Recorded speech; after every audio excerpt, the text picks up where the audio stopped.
আসসালামু আলাইকুম। কেমন আছেন আপনারা? আশা করি আল্লাহর অশেষ রহমতে আলহামদুলিল্লাহ ভালো আছেন। এই তো আবারও চলে আসলাম আপনাদের মাঝে নতুন একটা রেসিপি নিয়ে। হাতে তৈরি পাস্তা দেখতে যতটা ইয়াম্মি লাগছে, খেতেও কিন্তু ততটাই ইয়াম্মি, কিন্তু অনেক স্পাইসি, অনেক ঝাল ঝাল। এটা অবশ্যই বড়দের জন্য, ছোটদের জন্য তৈরি করতে হলে এখানে ঝালটা একটু কম দিতে হবে। দেখেন, দেখতে যতটা লোভনীয়, খেতেও ততটাই লোভনীয়। আপনারা এটা অবশ্যই আশা করছি বাসায় করে খাবেন। এখন এই রেসিপিটা বাসায় করে খাওয়ার জন্য অবশ্যই আমার ভিডিওটি দেখতে হবে, তা না হলে বুঝবেন কিভাবে যে আসলে কিভাবে এই উপকরণটি তৈরি হয়েছে। চলুন আমি আপনাদের সাথে শেয়ার করি কিভাবে এই রেসিপিটি তৈরি করলাম। চলুন আমরা মূল ভিডিওতে ফিরে যাচ্ছি। আমি এখানে হাফ কাপ ময়দা নিয়েছি, আপনারা চাইলে কম বেশি করতে পারেন। দিয়ে দিচ্ছি স্বাদ মতো লবণ। এখন এটাকে রুম টেম্পারেচারে থাকা নর্মাল পানি দিয়ে একটু শক্ত শক্ত অবস্থাতেই গুলিয়ে নিতে হবে। একদম সফট করবেন না, একটু হার্ড হার্ড করবেন। এই তো হয়ে গেছে। আমি এটা কিন্তু সামান্য পরিমাণে নিয়েছি, তাই গুলোটা একটু কমই হয়েছে। এই যে দেখেন, একদম হার্ড হার্ডভাবে হয়েছে। এখন এখান থেকে খুব সামান্য পরিমাণে, এই যে এই সাইজ এইটুকু পরিমাণে নিয়ে এটাকে হাতের তালুতে রেখে এভাবে প্রথমে গোলাকৃতি করে, তারপর একটু এভাবে করে শেপ দিয়ে এই শেপটা দিবেন। একে একে আমি এভাবে শেপটা করে নিচ্ছি।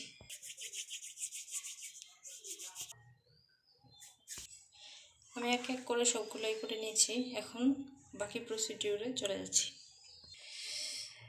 এখন আমি এটাকে একটা নকশা দেব, সেটা চিরুনি এবং একটা ছুরি লাগবে। চিরুনিটা আমি ভালোভাবে পরিষ্কার করে নিয়েছি। আপনারা চাইলে নতুন চিরুনি ব্যবহার করতে পারেন, নয়তো পুরাতন চিরুনি ভালোভাবে পরিষ্কার করে একদম উত্তমভাবে পরিষ্কার করে নিতে হবে। তারপর এটাকে এখানে রেখে ছুরি দিয়ে এভাবে উপরের দিক থেকে চাপ দিয়ে এরকম করে চেপে নিলেই কিন্তু এটা নকশাটা হয়ে যাচ্ছে। দেখেন, সুন্দর একটা নকশা এসছে। এই তো আমি সবগুলোই কিন্তু করে নিয়েছি। আমি কাজের সুবিধার্থে এখানে একটু কালারিং করে ফুড কালার দিয়ে আমি আগে এগুলো করে রেখেছি। এখন এখানে আমি সাদাগুলো অ্যাড করে দিচ্ছি। আমি চুলাতে গরম পানি বসিয়ে দিয়েছি, পানিটা গরম হওয়া পর্যন্ত অপেক্ষা করতে হবে।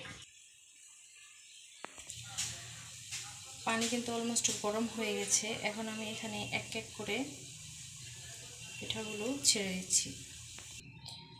আমি এক এক করে সবগুলোই দিয়ে দিয়েছি। এখন এটাকে সিদ্ধ করে নিতে হবে এই গরম পানির সাথে। আমি এই পানিতে হালকা একটু লবণ দিয়ে দিব।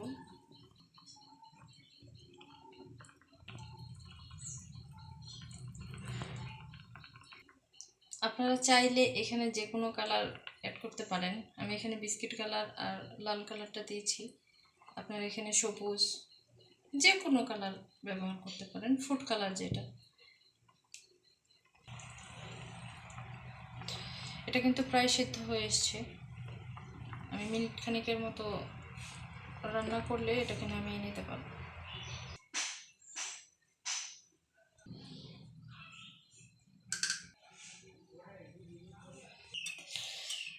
আমার কিন্তু এটা অলমোস্ট সিদ্ধ হয়ে গেছে। এখন এটাকে আমি নামিয়ে নেব।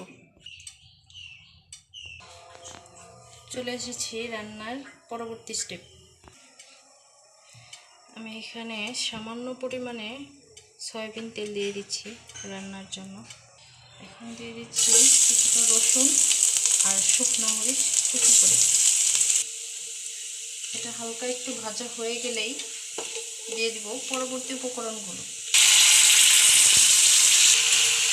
এই টমেটো সস দিয়ে দেওয়ার পরে এখন আমি যেটা দেব, খুব সামান্য পরিমাণে হাফ চামচের মতো সয়া সস।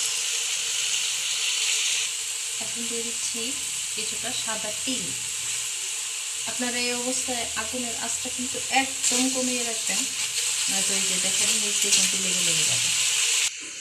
আমি এখানে গরম মশলার গুঁড়া 1 চামচ অ্যাড করে দিচ্ছি, আর দিয়ে দিচ্ছি হাফ চামচের মতো লাল মরিচের গুঁড়া।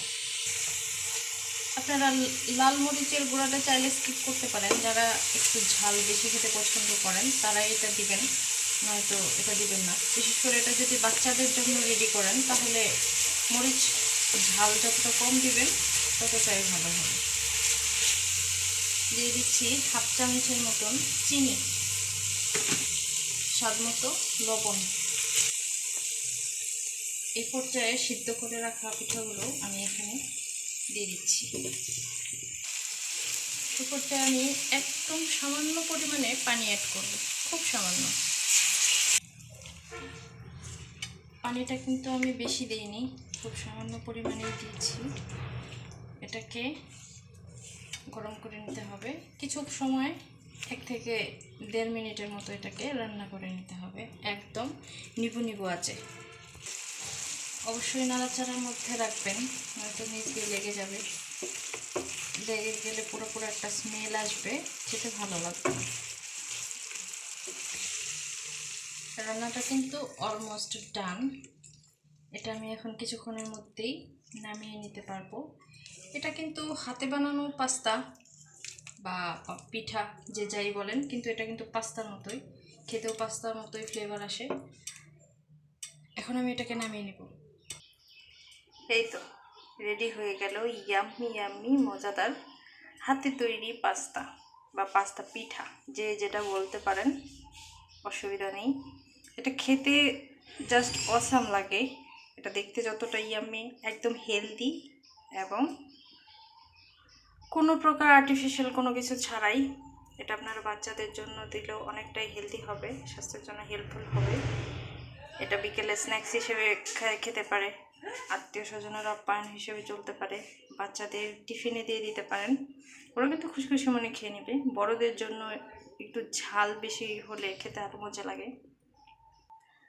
আমার ভিডিওটি এতক্ষণ ধৈর্য ধরে দেখার জন্য অনেক অনেক ধন্যবাদ। আশা করছি আমার ভিডিওটি আপনাদের ভালো লেগেছে। যদি ভালো লেগে থাকে প্লিজ আমার চ্যানেলটা সাবস্ক্রাইব করবেন, ভালোবেসে একটা লাইক করবেন, একটা কমেন্টস করবেন, প্লিজ আমার পাশে থাকবেন।